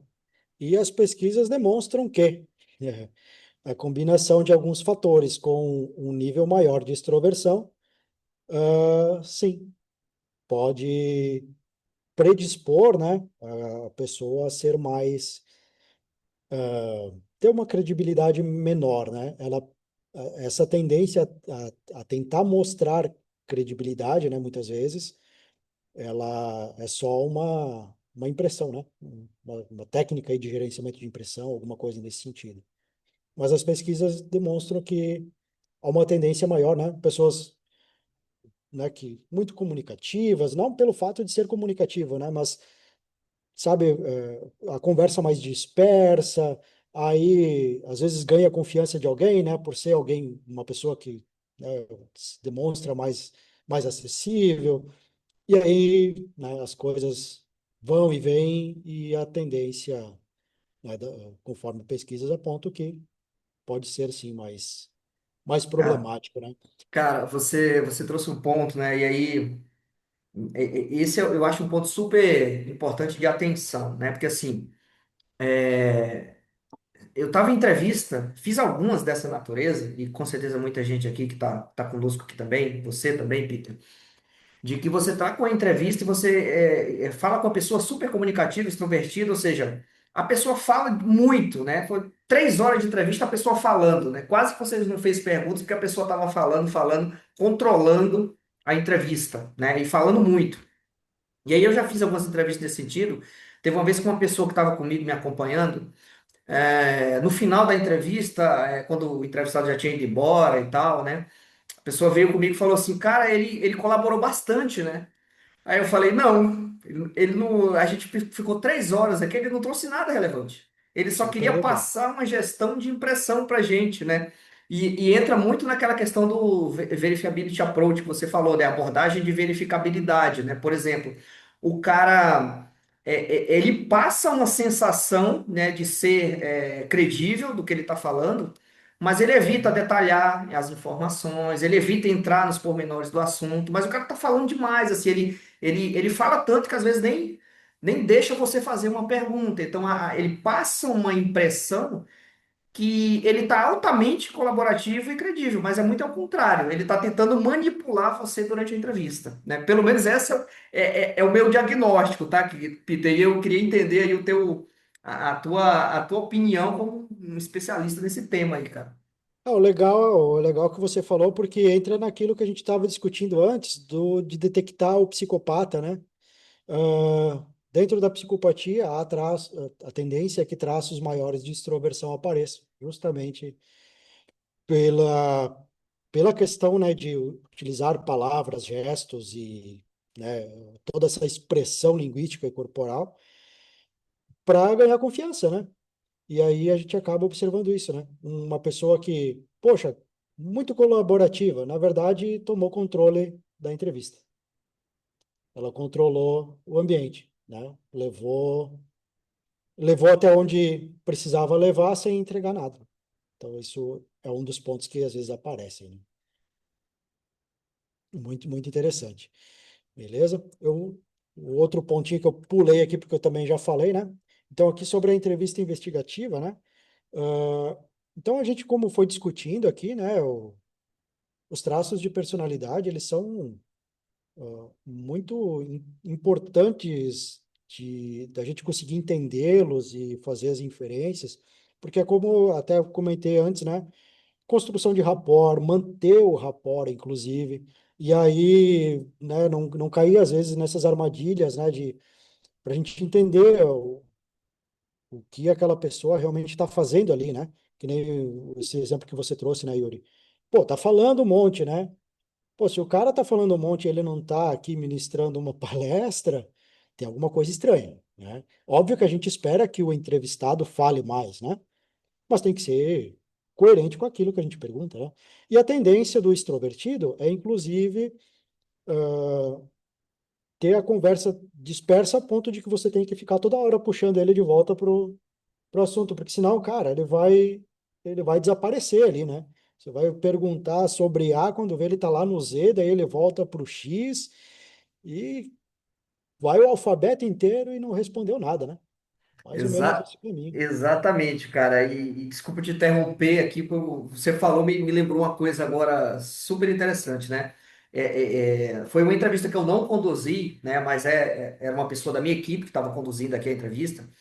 E aí ocorreu justamente isso, né? O cara ficava, o entrevistador perguntava A, o cara respondia C, né? E aí ele ficava tentando conduzir a entrevista para onde ele queria. Quando o entrevistador puxava de novo, como você colocou, puxava as rédeas aqui, pô, mas vem para cá, né? Vem para onde eu perguntei, vamos nessa linha aqui.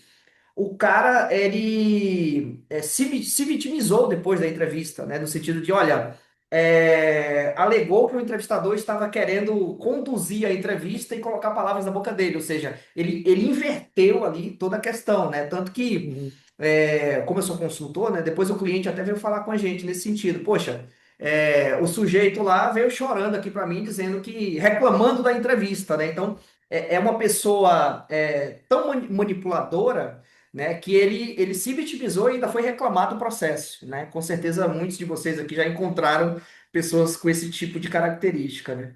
Sim, isso é interessante. Eu gosto quando eu tenho a possibilidade, né, de alguém me passar uma gravação, que eu vou ter seu parecer ali, né? Eu sempre coloco esses traços assim, né? Eu costumo discorrer com o que está acontecendo naquele momento, né? mais do que se preocupar necessariamente se credibilidade ou mentira ou está dissimulando, né? Mas de mostrar que está tomando rumos, né, que é característico do indivíduo, né? E não que o entrevistador muitas vezes pode estar perdendo o fio ou está fazendo algo errado, né? É a conduta daquela pessoa. Então ele está buscando esses caminhos aí, né? Até deixa eu tentar responder aqui o colega, né? Perguntou aqui, né, sobre os cuidados, né, quando TDAH ou bipolaridade, né? Bom, a gente tem muito sobre as questões morfológicas aí, né, do nosso encéfalo, que estão envolvidas quando a gente fala desses tópicos, porque aí envolve aquilo que eu falei no começo, né? Transtorno de alguma maneira, né? O que a gente vê muito nisso é que a gente.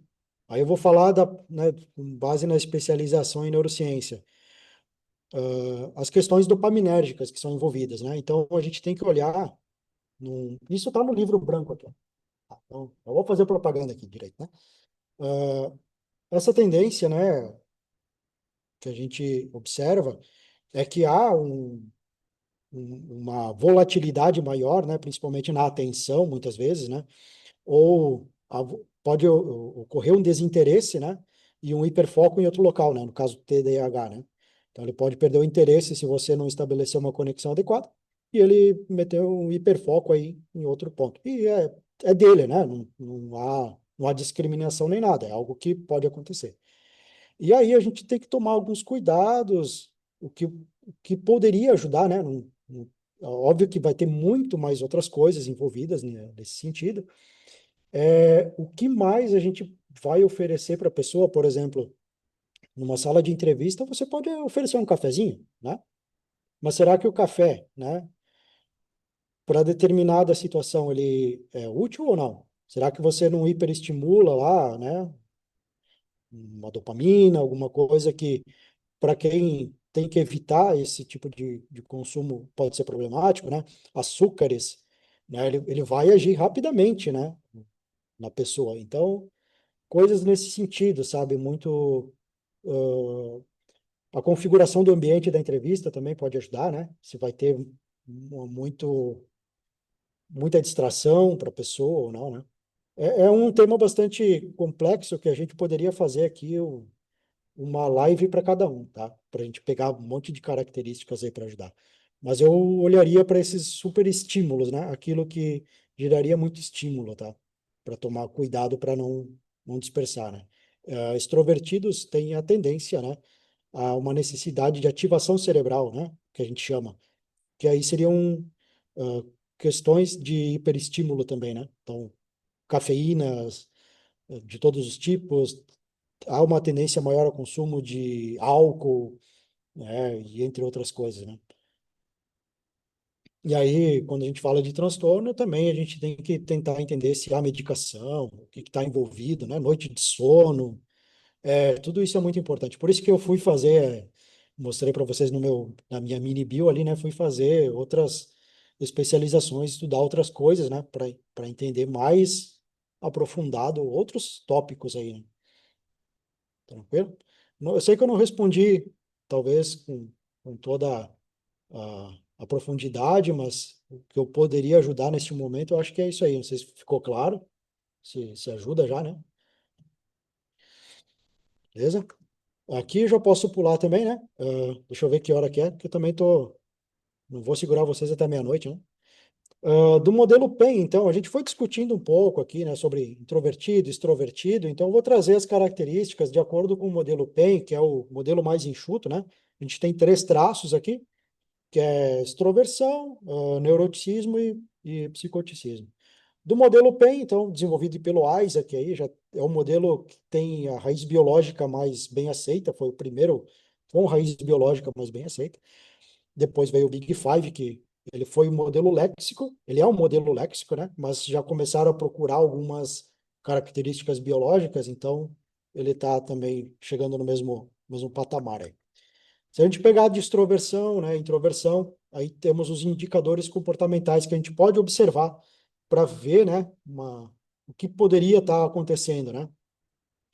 A gente olha estilo de fala, né?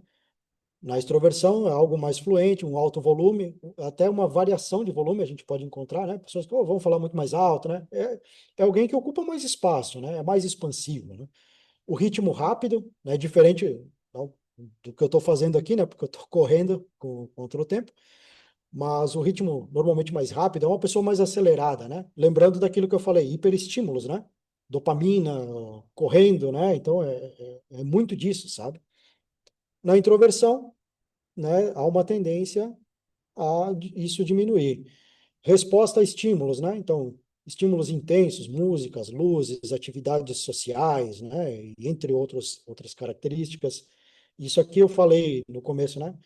Ah, conseguir avaliar um pouco a personalidade do teu entrevistado e ver se o entrevistador também consegue acompanhar, né? Para ver quem vai cansar primeiro, né? Aqui é a atividade cerebral dominante, né? Então, o cortical aqui, né? O córtex pré-frontal. E neste caso aqui, né? Ele precisa de estímulo externo e no introvertido vai sobrecarregar muito, né? Facilmente. E assim por diante, né? Então, parte de atenção, comportamento social, né? Preferência de ambiente, tolerância à dor, né? Então, também uma tolerância mais alta. E a dor é a dor percebida, não precisa ser física, né? Mas qualquer tipo de inferência aí que a gente observe, né? A estimulação sensorial, aquilo que eu falei, né? Então, até a respeito de TDAH também, né? Enfim. Então, café, nicotina, comidas mais picantes. Aqui se a gente olhasse para isso, né? Quem consome mais, né? Tem uma tendência maior a isso ou não, né? O café, o café em si, ele pode até ser substituído por outra coisa, né? Que o melhor seria falar sobre cafeína, né? Porque o café, na nossa cultura, ele já é mais enraizado, né? Então, tanto para um quanto para outro, né? Mas fontes de cafeína, nós temos energéticos, refrigerantes, aí já vai mudando um pouco, tá? Aí já tem uma tendência a ser mais respeitado esse limiar aqui, né? E tolerância e isolamento, né? O extrovertido, ele quer, pô, né? Uma pessoa quanto maior a extroversão, quer ter agito, né? E no introvertido, a tendência maior, né? Se você pegar um extrovertido e colocar numa sala monótona, não falar nada e deixar o cara lá e ficarem só se olhando, você vai afogar ele, né? No, no mar de tédio, né? Beleza? Eu já estava até me analisando aqui, Peter. Qual que sou eu, né, desses dois aí? Acho que muita gente começou a fazer isso também. É legal. Tem o modelo PEN do Eisen, que eu vou passar no grupo para vocês, daí vocês podem responder aí, né, isoladamente. Quem tiver dúvida, depois me chama no privado, mas só para, né, ter uma ideia rápida, né, de si mesmo, né? O neuroticismo, então, ele é voltado aqui para emocionalidade, né? Quem tem tendência maior a neuroticismo é aquela pessoa que tem uma tendência maior a ser mais ansiosa, ter mais inseguranças, né? Estudos, né, demonstram que pessoas com um nível de neuroticismo muito alto também têm uma propensão maior a desenvolver até mesmo, né, depressão e entre outros possíveis transtornos, né? E aqui as principais características, né, de indicadores comportamentais, então, no alto, né, reações emocionais, então uma intensidade mais elevada, uma maior irritabilidade, né? Linguagem corporal, então gestos mais repetitivos, inquietação, tensão, né? Pernas tremendo, sudoreses e entre outras coisas. A voz mais trêmula, hesitante. Obviamente, né? Aqui a gente fala daquela questão da captura da amígdala, né? O sequestro da amígdala. Daí você vai atingir lá o eixo HPA, a um nível de cortisol mais elevado, vai jogar atenção para outros membros, né? Luta e fuga, enfim, poderia também fazer. Eu acho que a gente vai ter que fazer essas lives aqui, Yuri, mais vezes, né, cara? Porque tem muita coisa que eu queria passar para vocês, mas a gente vai conversar uma semana inteira, hein? Ah, então, essas aqui são as características comportamentais que a gente consegue, de uma forma um pouco mais rápida, absorver e tentar identificar aqui, né, os pontos principais, tá? Estilo de comunicação, né? É alguém que aí é aquela questão da diferença de ser assertivo, né? Na extroversão, um indivíduo com maior tendência à extroversão, ele é o cara mais cheio de certezas, né? E alguém com um neuroticismo mais elevado, né? Talvez acho, né? Esse tipo de coisa, né? É um pouco mais inseguro, né? Tem baixa regulação emocional, né? E uma sensibilidade a críticas, então, mais alta neste caso, né? Vai internalizar, vai fazer o seu locus interno, às vezes, aquela questão, né? Do locus interno nem ser, de fato, algo que o problema é da pessoa em si, né? Vamos dizer assim, a situação que ocorreu nem é culpa da pessoa, mas ele externaliza mais para ele, né? Vai jogar mais para si aquela responsabilidade, enfim, e aí a ansiedade aumenta, né? Um monte de outras coisas. Às vezes você identifica até o que a gente chama de mania de perseguição, né? Ah, estão falando mal de mim. Ah, isso acontece porque, né, estão me vendo de outra forma. Então, quando a gente tem essas características, e aí é válido, né? A gente se observar muita coisa aqui batendo alto no comportamento, tá? Talvez até procurar uma ajuda, né? Profissional de saúde mental, né? Então, isso é importante, tá? Beleza? E aqui, né, o Psycho Killer, ele vai falar do último carinha, que é o psicoticismo, né?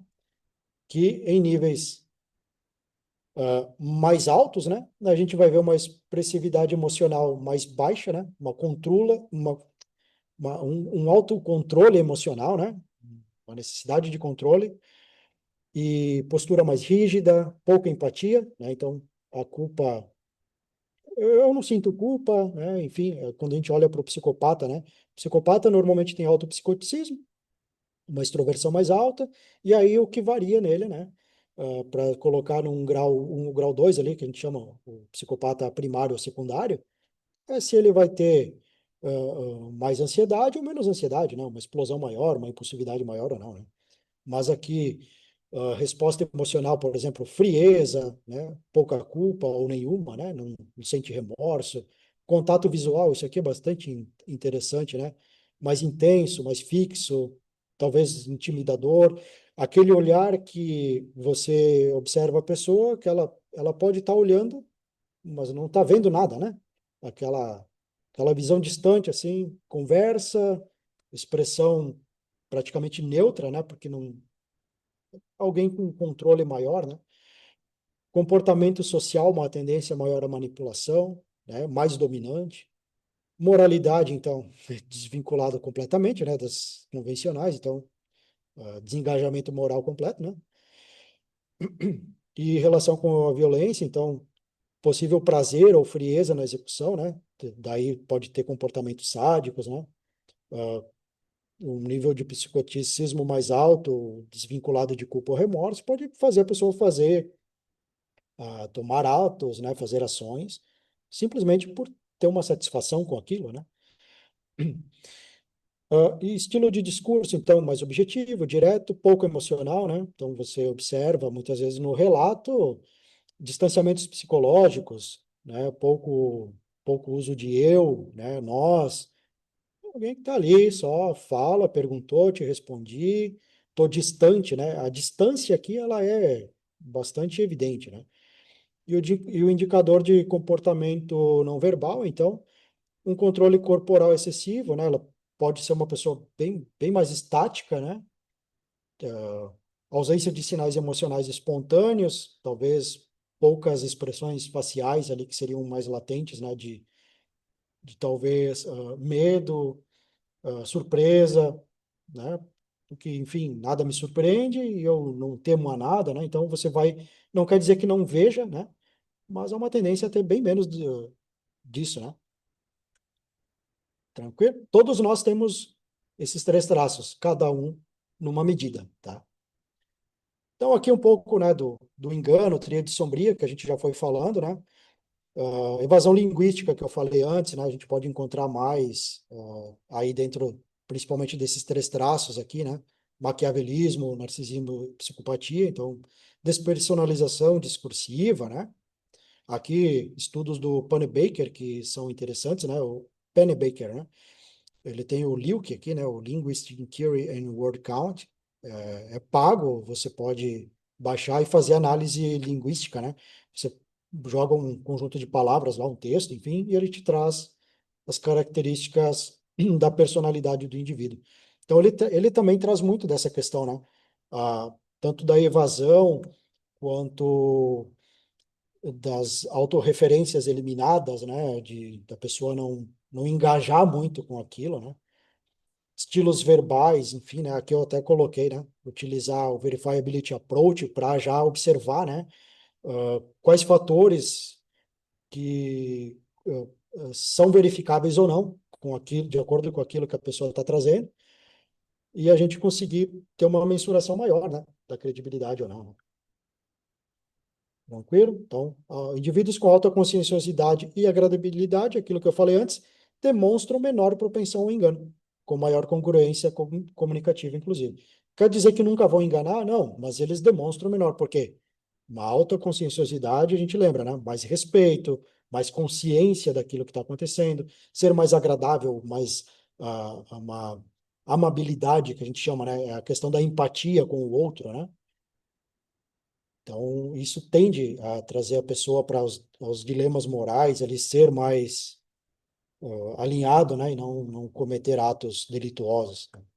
Inclusive, pessoas com essas características podem ser aqueles indivíduos que talvez vão denunciar um assédio, vão denunciar uma conduta ilícita, né?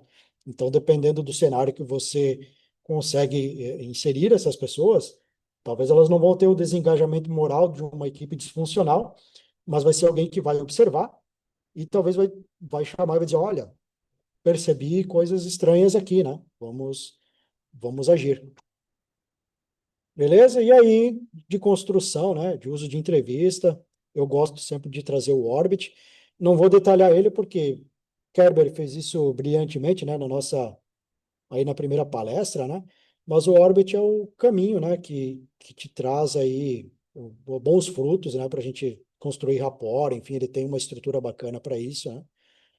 O PIS também vai te trazer isso, né? Mas hoje com a base de estudos que eu já fiz do Orbit, eu já nem substituo ele por outra coisa, né?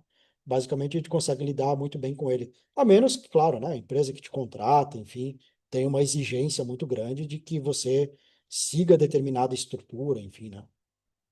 Beleza, pessoal? Então, basicamente, né, dando print aqui, né, eu só vou repetir coisas, então, da minha parte, é basicamente isso aí. E as perguntas lá para o final, né? O que acontece, então, se tivermos um entrevistador ali com traços de extroversão alto e um entrevistado com traço de extroversão baixo, né? Quando há essas disparidades aí de traços de personalidade, né?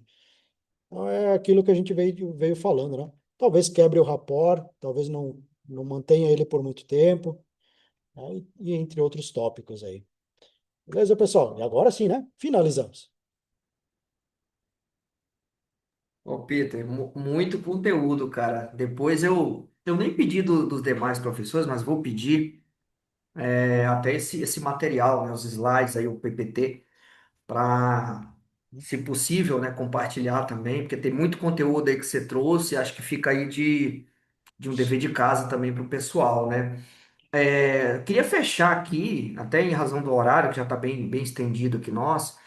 A Ana, ela fez uma pergunta aqui, a Ana França, ela pergunta um pouco sobre o QI, né? Se o QI e a pessoa ser muito esclarecida se ajuda, né, no engano, no cara ser mentiroso aí. Qual é a tua opinião sobre isso, Muito interessante. A Ana Ana Paula Paula? França. Isso. É. Tem estudos, né, que apontam que, de fato, o QI ele ajudaria, né, ter um amparo ali da pessoa até preencher lacunas, né, e tornar aquele conteúdo mais credível, né, de certa forma, tá? Do QI, a gente, fazendo essas inferências e análises indiretas, a gente chama de necessidade de cognição, né? Então, quando a pessoa ela pode ter talvez que a gente chamaria, né? Não é um termo muito bom, mas uma inteligência já um pouco mais baixa, né? Ela não construiu um repertório ali de conhecimento muito grande, então talvez tenham termos, a forma de se expressar pode parecer muito vaga, né? Mas às vezes é só a forma que a pessoa se expressou, usou palavras que não está muito adequada, mas ela está sendo credível, né? Já uma pessoa que tem um repertório maior, um repertório linguístico, ela pode começar a preencher muita lacuna com informações que simples, talvez não te entregue a informação que você precisa, mas ela vai tomando domínio, controle do ambiente, né? Então, sim, isso ajuda bastante, né, a pessoa que está, né, até na racionalização, né, que seria o tópico principal aí, né, que ela vai usar os argumentos dela, né? Mas tem estudos aí bem consistentes, né, que trazem essas falas aí, né? Perfeito, Peter. Pessoal, até pedi aqui no chat, né? Alguns nomes aqui, a maioria dos nomes, na verdade, eu já anotei aqui na minha colinha, mas tem gente que está com o nome meio abreviado, aí eu só um nome, né? Coloca o sobrenome aí para eu poder anotar, tá? Para a gente poder fazer um controle nosso aqui de quem que estava ao vivo, tá bom? Tem gente que saiu aqui, a Márcia, realmente vai ficar anotado aqui, mas fica difícil depois de eu conseguir emitir o certificado, né, com apenas um nome, né? Tem o MJ aqui também, MJ, se você conseguir colocar o seu nome aí, fica à vontade também, quem quiser, né? Não é obrigatório, mas eu faço sempre aqui a minha colinha para poder emitir o certificado depois para vocês no final do ano, tá? O Paulo Constantino, já anotei. Elizabeth, já está anotado aqui, Elizabeth, tranquilo. Acho que só algumas pessoas que estavam com a Raquel, mas eu já sei aqui o sobrenome da Raquel. Acho que é só o MJ e o. Acho que a Kelly também estava só com o nome e a Márcia que saiu sem colocar o nome. Tem o meu aí. Tem, Paulo Musa já está anotado aqui, tranquilo, Paulo. É isso aí. Peter, cara, obrigado aí. Eu agradeço imensamente aí pela tua colaboração, cara. Assim, passou 2 horas voando aqui, de fato, né? Acho que a galera gostou aí bastante, porque acho que todos os que entraram estão aqui ainda, com raríssimas exceções que a galera, alguns foram saindo. Mas eu gostei muito, cara, da tua aula, assim. Porra, quando eu tô aqui escutando vocês, né? O Peter agora dessa vez falando, foi me trazendo muitos insights aqui, muita coisa que eu ainda posso evoluir, né, em termos de entrevista.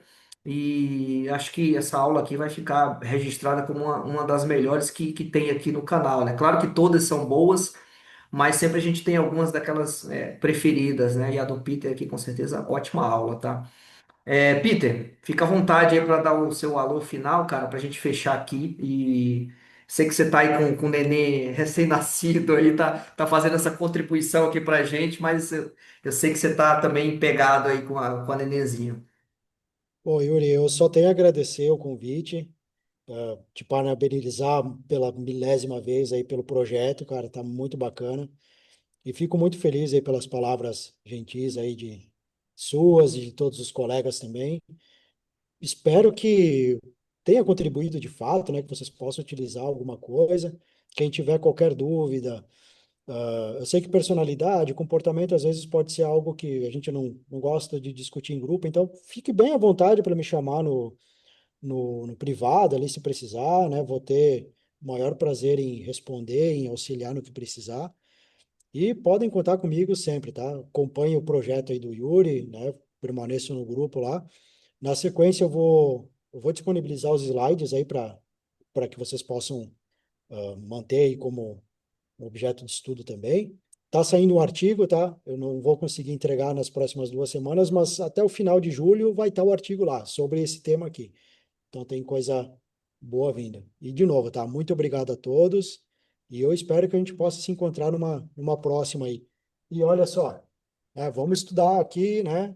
Traços tendente sombrio da personalidade e também um pouco da neurociência aqui, né? É Eu isso vou passar aí. depois links aí também com desconto para vocês aí, É isso que aí, foi uma grande Peter. honra. Obrigado pela. Eu já ia falar, Peter, dá um desconto pro pessoal aí, para eles comprarem o livro, os livros, né, na verdade.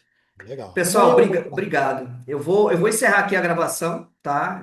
Muito obrigado a todos. Fiquem à vontade aí, caso queiram ficar mais um pouquinho. Deixa eu só pausar aqui a gravação.